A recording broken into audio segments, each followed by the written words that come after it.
Thousands of years ago, in the shadows of endless forests, lived the Germanic tribes, bound by myth, the people who shook empires. This is the story of Germany, not just of conquest and ruin, but of resilience that shaped the world. All facts in this video are researched and verified.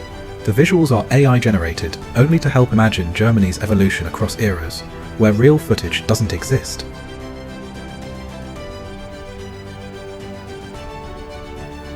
The land that would become Germany was once an untamed wilderness, vast forests, roaring rivers, and mists that clung to mountains like veils of mystery.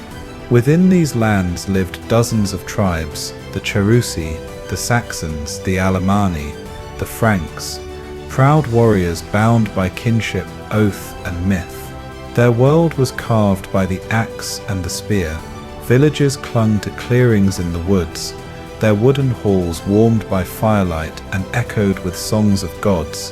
Odin, Thor, and Freyja were not distant figures but living presences. Their thunder rolled across the skies, their blessings sought in runes and sacrifice. Rome saw these tribes as barbarians, yet they were anything but primitive. They were skilled smiths, hunters, and storytellers, whose sagas carried truths as old as the forests themselves. And when Rome pushed too far, they struck back. In 9 AD, in the Teutoburg Forest, the tribes united under Arminius. The Roman legions, 20,000 strong, marched into the mist and never marched out. The ambush shattered Rome's ambition to conquer beyond the Rhine. From that day on, the Germanic forests remained unconquered, their people forever etched into Rome's nightmares. But tribes were not eternal. By the early Middle Ages, kingdoms began to rise. Chief among them, the Franks under Charlemagne, forged an empire that stretched across Europe. When the Pope crowned him Emperor of the Romans in 800 AD, it marked the first time a Germanic ruler laid claim to Rome's legacy. In that coronation lay the seed of Germany's long, complicated destiny.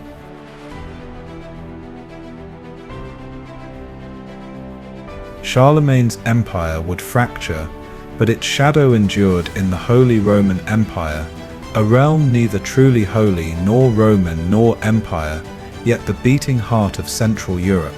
From Aachen to Nuremberg, emperors sat upon thrones of gold, yet their power was fragile. The empire was a patchwork quilt of dukes, bishops, free cities, and knights, each guarding their rights with sword and parchment. Still, a unique identity emerged.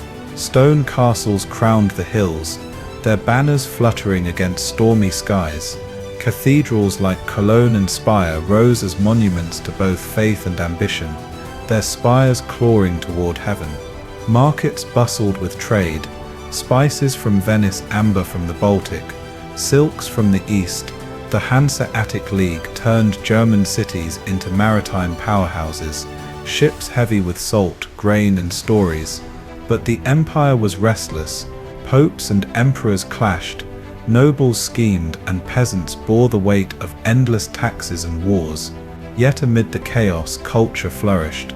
Poets wrote of dragons and doomed heroes in the Nibelungenlied. Artists carved intricate woodwork into village churches. Minstrels carried songs from castle to castle, weaving the soul of the people into ballads. The Holy Roman Empire was no single nation. It was a kaleidoscope of hundreds of powers, but in its endless contradictions, it kept alive the essence of German identity: strength through struggle, diversity within division.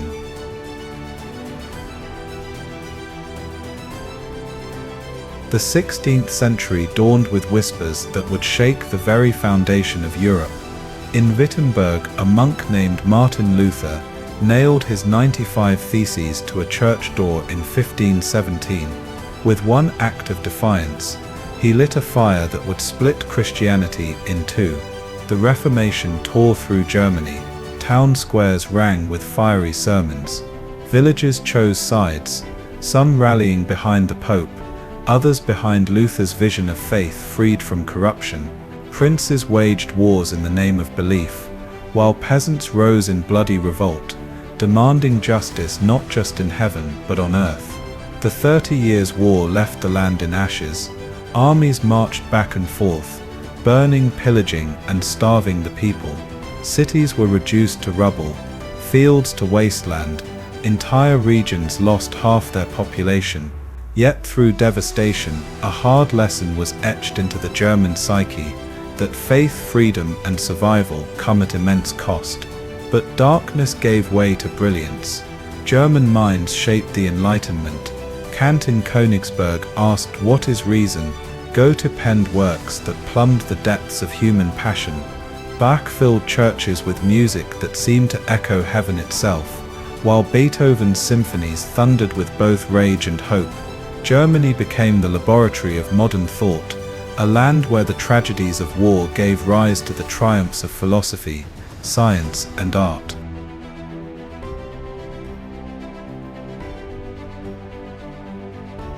By the 19th century, Germany was still divided into kingdoms and duchies, each waving its flag, each jealous of its sovereignty, but the dream of unity burned brighter.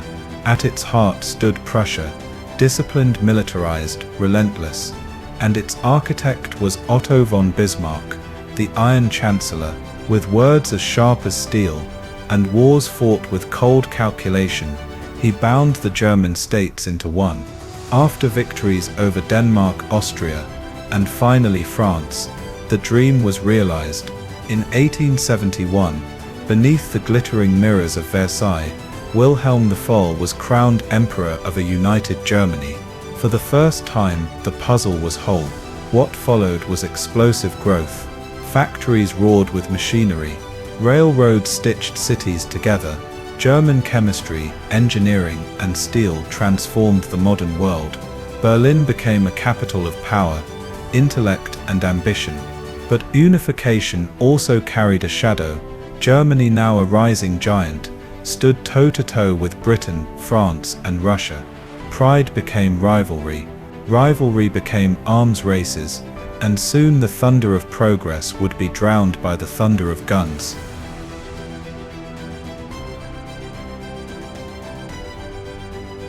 The First World War began in 1940, and Germany stood at its center. Millions of soldiers dug into trenches, their lives swallowed by mud, gas, and artillery. When the war ended, Germany lay broken.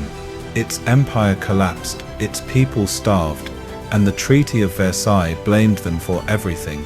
Humiliation and despair festered. In the chaos, a dark voice rose. Adolf Hitler, promising pride and revenge. He forged the Third Reich. At first it seemed like rebirth. Jobs returned, industries surged, but the cost was horrific. Hatred became policy, neighbors became enemies. The Holocaust claimed millions of innocent lives. World War II consumed the globe. German tanks rolled into cities. German bombers darkened skies. But by 1945, the Reich was reduced to ashes. Dresden burned in firestorms. Berlin was reduced to rubble, its streets lined with ruin and death. The war left scars so deep that even generations later, the world would not forget. Germany had fallen lower than ever before, its name a symbol of destruction and horror.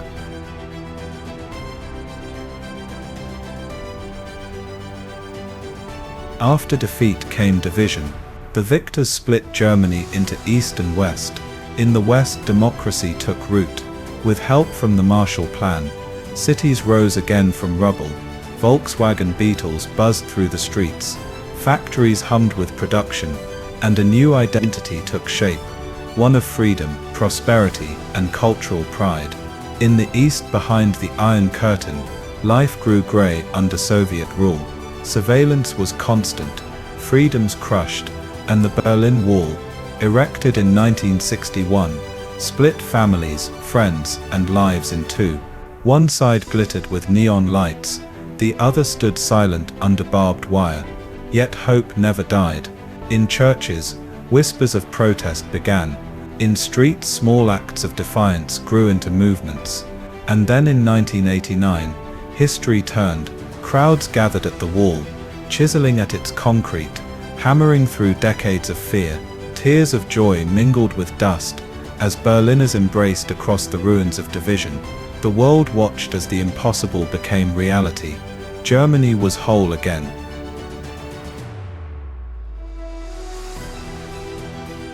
Since reunification, Germany has risen from the scars of its past to become the heartbeat of Europe. Berlin, once a scarred city, has become a hub of art, music, and memory. Graffiti on fragments of the wall, telling stories of both pain and freedom. Munich blends tradition with prosperity, Oktoberfest's laughter echoing through centuries. Hamburg thrives as a global port, while Frankfurt's skyline glitters with finance and ambition. German innovation drives the world. Cars, green energy, technology. Its thinkers still shape philosophy. Its musicians still shape sound. And always memory remains.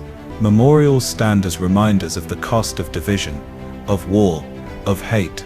Today Germany is a nation unshaken by its past, yet not chained by it. A land that learned resilience from ruin, unity from division, and hope from despair. From tribal chants in misty forests, to symphonies echoing in golden halls, from emperors crowned in splendor to walls torn down by the hands of ordinary people. Germany's story is one of struggle, brilliance, and rebirth. Every stone of its castles whispers of knights and kings. Every note of its music carries the soul of a people who endured. Every scar of its past reminds the world of resilience. Here history is not forgotten. It flows through rivers and streets.